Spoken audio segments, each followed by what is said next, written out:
कोई भी सरकार जब सत्ता में आए ना, पिछली सरकारों का निगेटिव पॉजिटिव थिंकिंग नहीं देख रहे हैं, लेकिन सरकार अपनी कमी छुपाने के चक्कर में दूसरी सरकार पे ब्लेम लगाना चालू कर दी। से एबव हर एक विभाग में वैकेंसी खाली है, रिक्त पद।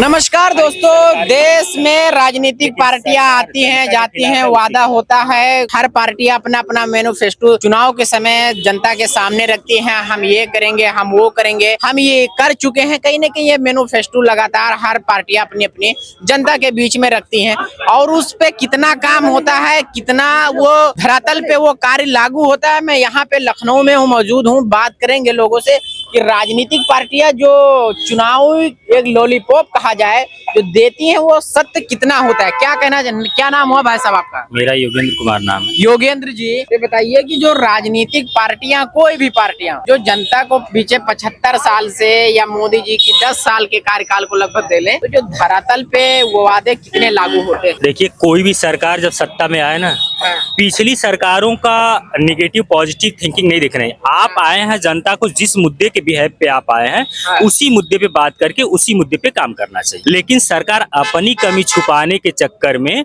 दूसरी सरकार पे ब्लेम लगाना चालू कर देती है। आज की स्थिति में लगभग जब अभी पिछला विधानसभा चुनाव हुआ, करीब 11 लाख से एबव हर एक विभाग में वैकेंसी खाली है, रिक्त पद है। उस वैकेंसी को अगर भर देते, एक परिवार का एक व्यक्ति अगर नौकरी पाता तो उस परिवार में कितना खुशी आती।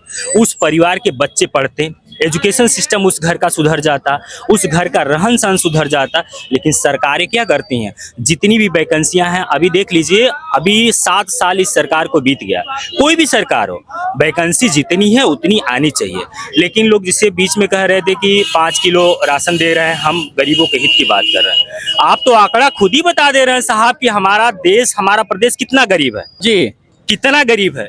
आप ऐसा क्यों काम कर रहे हैं? 5 किलो राशन की बात कर रहे हैं। तो आप काम करिए ना, सुनिए, आप ऐसा काम करिए कि वहाँ पे एजुकेशन फ्री कर दीजिए, मेडिकल सुविधाएं फ्री कर दीजिए, वहाँ पे बच्चियों की शादियों में जो अनुदान दिया जाता है उनका आप सहायता करिए, उनको पढ़ाने का व्यवस्था करिए, ठीक ना, उनके हॉस्टल की व्यवस्था करिए। बेरोजगार जो लोग युवा ओवर एज हो रहे हैं उनको नौकरी देने का काम करिए। इस तरह से कॉन्ट्रेक्चुअल नौकरी देकर के उनकी भविष्य से खिलवाड़ कर 2 साल 4 साल 5 साल के बाद कॉन्ट्रेक्चुअल सिस्टम खत्म हो जाएगा, दूसरी गवर्नमेंट आएंगी, वो बेचारे कहाँ जाएंगे? ओवर एज हो जाएंगे, न तो उस काम के रहे, न तो दूसरे काम के लिए हुए, न तो उनके पास कोई टेक्निकल स्किल रह जाएगी किसी अन्य काम के लिए।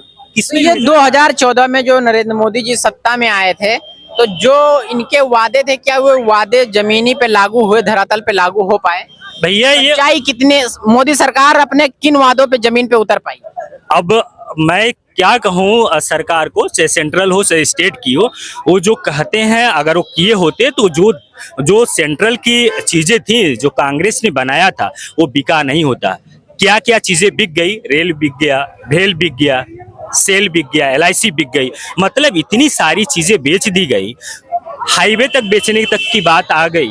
और आप बात कर रहे हैं 70 साल की, 70 साल में लोग अभी उन लोगों ने खराब कर दिया, ये कर दिया, वो कर दिया। जो चीजें बनाया था उन्होंने, वही चीज आप बेचने का काम कर दिए। ये आपने क्या बना दिया भाई? उत्तर प्रदेश में से एक नारा एक चीज और सुन लीजिए, डेट में जितने भी इंजीनियरिंग कॉलेज हैं, मेडिकल कॉलेज हैं, जो फार्मेसी कॉलेज, उसमें सीटें देखिए खाली जा रही हैं। पॉलिटेक्निक में BTUP है, यहीं पे प्रदेश सरकार के अंडर में है, वो देखिए कितनी सीटें खाली जा रही हैं। बच्चे एडमिशन नहीं ले पा रहे हैं। क्यों नहीं ले पा रहे हैं? सरकार को फ्री एजुकेशन देना चाहिए।